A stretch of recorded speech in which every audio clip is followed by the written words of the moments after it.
Manibhai Babarwa, Estila ceramic private limited, director.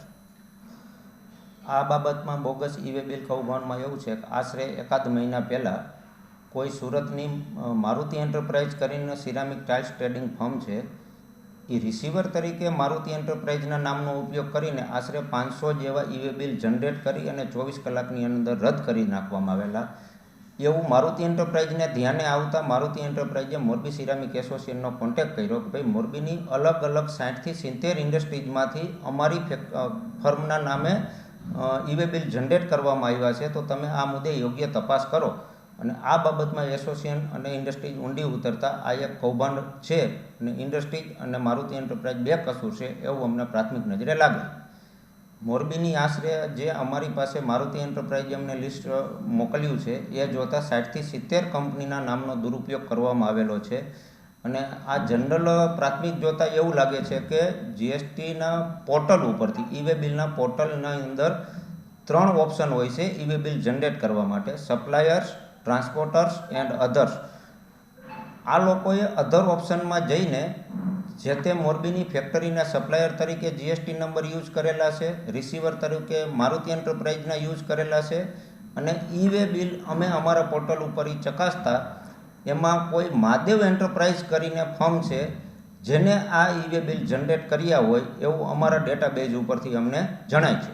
સાહેબ, GST number તો અમારો સાર્વજનિક હોય છે. અમારા લેટર હેડ, અમારા ઇનવોઇસ, ઇવન અમારા ગેટની બહાર અથવા તો અમારી સાઇટ કોઈ પણ ખોલે તો જીએસટી નંબર તો એક સાર્વજનિક પ્રોપર્ટી તરીકે હોય છે કે કોઈ પણ લોકો જીએસટી નંબર મેળવી લેશે. એટલે આ લોકોએ એવું કોઈ સ્માર્ટ વર્ક કરી અને જે સારા યુનિટો હોય, જેન્યુઅન વર્ક કરતા હોય, થોડી બ્રાન્ડ સારી હોય એવી કંપનીના નામનો એના જીએસટીનો સપ્લાયર તરીકે મિસયુઝ કરેલો છે. અત્યારે જે અમારી પાસે લિસ્ટ આવ્યું છે એનો અંદાજો કાઢીએ તો 2.5 કરોડ રૂપિયા જેવી જીએસટી ચોરી અંદાજિત હોઈ શકે એવું આમાં જણાઈ રહ્યું છે. અત્યારે અમારી પાસે આટલું ધ્યાનમાં આવ્યું છે જેની જાણ અમે ડીજીજીઆઈ રાજકોટ ડિપાર્ટમેન્ટને એસોસિએશન દ્વારા લેખિતમાં કરેલી છે. આમાં બીજું પણ હોઈ શકે. અત્યારે અમારી પાસે મારુતિ એન્ટરપ્રાઇઝના નામે જેટલા ઈ-વે બિલ બોગસ જનરેટ થયા છે એટલું જ લિસ્ટ છે, પણ કદાચ મારુતિના નામે બીજી અધર ફર્મમાં પણ થઈ શક્યા હોય. આ ક્રિએટર તરીકે કોઈ મહાદેવ એન્ટરપ્રાઇઝના નામનું એને કરેલું છે એવું જણાય છે. કદાચ આવા મહાદેવ એન્ટરપ્રાઇઝ જેવી બીજી પણ બોગસ ફર્મ હોઈ શકે.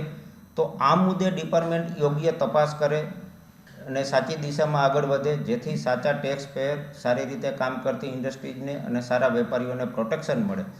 જો આવી રીતે થાય તો ભવિષ્યમાં કોઈ ડિપાર્ટમેન્ટલી ઇન્ક્વાયરીમાં ખોટી રીતે જે જેન્યુઅન વેપારીઓ છે એ ના ફસાય એની પણ તકેદારી રાખવી પડે અને એને પ્રોટેક્શન મળવું જોઈએ. અમે આશરે એકાદ મહિના પહેલાં એસોસિએશન દ્વારા ડીજીજીઆઈ ડિપાર્ટમેન્ટમાં જાણ કરવામાં આવેલી, પણ અત્યારે અમારા ધ્યાનમાં નથી કે કાંઈ એમાં આગળ ફર્ધર ડિપાર્ટમેન્ટલી ઇન્ક્વાયરી હોઈ શકે. આ બધી સિક્રેટ મિશન હોઈ શકે ડિપાર્ટમેન્ટના, એ લોકો સિક્રેટ મિશનમાં એના કામ કરતા હોય, પણ અમારી જાણમાં નથી કોઈ કામગીરી, કેમ કે એ અમારો જાણવાનો રાઇટ પણ નથી હોતો. આજે અમારા પોર્ટલમાંથી અધર ઓપ્શનમાં જઈ અને કોઈ વારંવાર ઈ-વે બિલ જનરેટ કરે અને એ ઈ-વે બિલ 24 કલાકની સમય મર્યાદામાં પુલ બેક કરીને ડિલીટ કરે.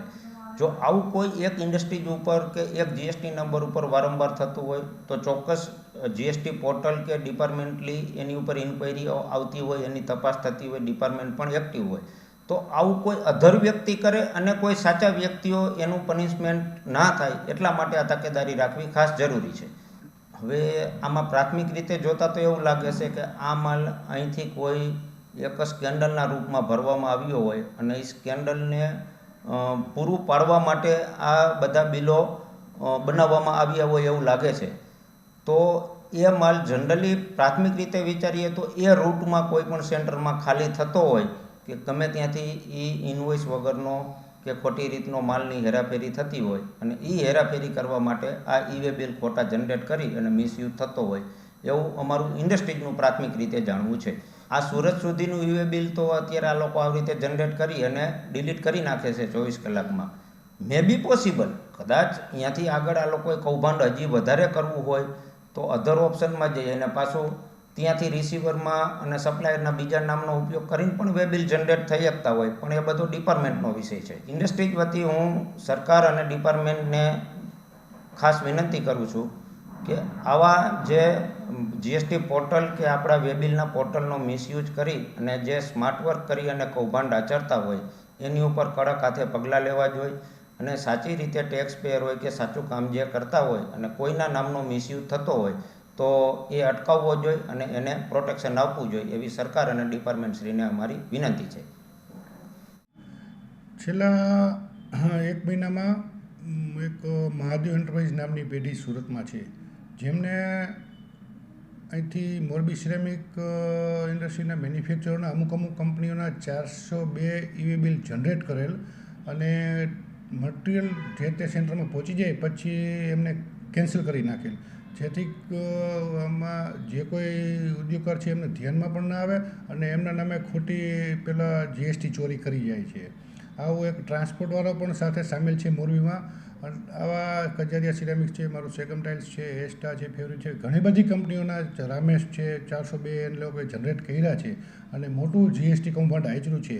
આ અમારા ધ્યાને આવતા જે વેચાણ અને ખરીદનાર બંનેના ખોટા નામના એ 402 જનરેટ કરે છે, એટલે ખરીદનારના ધ્યાને આવતા અમારું ધ્યાન દોરેલ એમને અને અમે તુરંત જ DGGIમાં કમ્પ્લેન આપેલ છે અને DGGI પણ આ બાબતે હાથ ઉપર કાર્યવાહી ધરેલ છે અને મોરબીમાં પણ જે તે ટ્રાન્સપોર્ટ ઉપર રેડ કરેલ છે અને જે બેન સૂત્રધાર છે એની પણ તપાસ ચાલુ છે. તે જ પોતે સૂત્રધાર હોય એવું અમને લાગે છે, કેમ કે તેને જે જનરેટ કરેલા છે અને ખરીદનાર અને વેચાણ બંનેના ખોટો ઉપયોગ કરી અને જીએસટી ચોરીનું કૌભાંડ હાથ ધરેલું. જીએસટી ચોરીનો આંકડો જો આમાં ડિપાર્ટમેન્ટ અંદર ડીપમાં જાય અને હજુ પણ વધુ કંપનીનો હોય તો આમાં તો આપણને આઈડિયા નહીં આવે. એટલે જીએસટીમાં તો ડિપાર્ટમેન્ટ જ્યારે ઊંડા ઉતરશે અને સૂત્રધાર પકડાશે ત્યારે જ ખબર પડશે. આશરે 1000 કરોડનું તો ઓછામાં ઓછું હોવું જોઈએ. આમાં તો આગામી સમયમાં આપણી કંપનીનું આવું સાયબર ક્રાઇમ ના થાય તેના માટે પોતે પોતાની કંપનીના સ્ટાફે જ ધ્યાન રાખવું પડે. રોજના જે બિલ જનરેટ થતા હોય તે બિલ પ્રમાણે 402 જનરેટ થયા છે કે નહીં એમને ઓનલાઈન સિસ્ટમમાં જઈને જોવું પડે. કોઈ જનરેટ થયા હોય, કોઈ કેન્સલ થયા હોય. જો આજની તારીખમાં કોઈ કંપનીમાં 15 બિલ બન્યા છે તો સામે 15 જ 402 જનરેટ થયા છે ને 15 સિવાય બીજા 16-17 જનરેટ થયા ને કેન્સલ થયા હોય તો સમજવું કે આપણા નામે કોઈ જીએસટી ચોરીનું કરેલ છે. ચોક્કસ જો આપણા ધ્યાને ના આવે ને આપણે ફરિયાદ ના કરીએ તો ડિપાર્ટમેન્ટના ધ્યાન આવે ત્યારે ડિપાર્ટમેન્ટ આપણી કંપનીમાં આવી અને ક્રોસ ઇન્ક્વાયરી કરે કે તમારી કંપનીમાં જે તે 402 જનરેટ થયા છે અને કેન્સલ થયા છે તો આની ડિટેલ પૂરી ઇન્વોઇસ છે, મટિરિયલની છે એ બધી માગી શકે અને ક્રોસ ઇન્ક્વાયરીમાં મુશ્કેલી પણ આવી શકે જે તે ઇન્ડસ્ટ્રીને.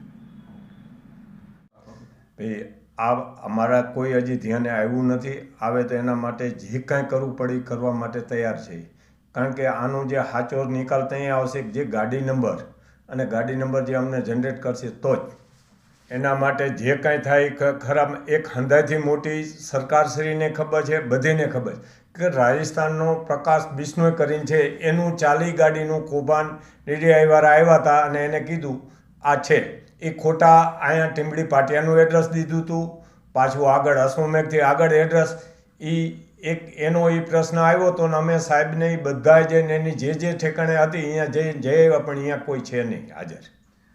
જીએસટી વિભાગના અધિકારીઓ ખરેખર જો એ કરતા હોય ને વેરીફાઈ હરકી રીતે તો આ થાય જ નહીં, પણ કોઈ વેરીફાઈ કરતું નથી. હું અહીંયા બોર્ડ લગાડી દીધું 15 દી પૂરતી દુકાન રાખીને એનો સીધો આપી દઈશ, પૂરા ડોક્યુમેન્ટ નથી લેતા એના અભાવે. એને ખરેખર એને છોડાય જ નહીં. એને જે કાંઈ છે એની પ્રોપર્ટી બધું હરાજી કરી અને જે કાંઈ સરકારનું હોય એ વસૂલ કરવું જોઈએ, તો જ બીજો માણસ ન કરે, નહીં તો બધા કરવાના.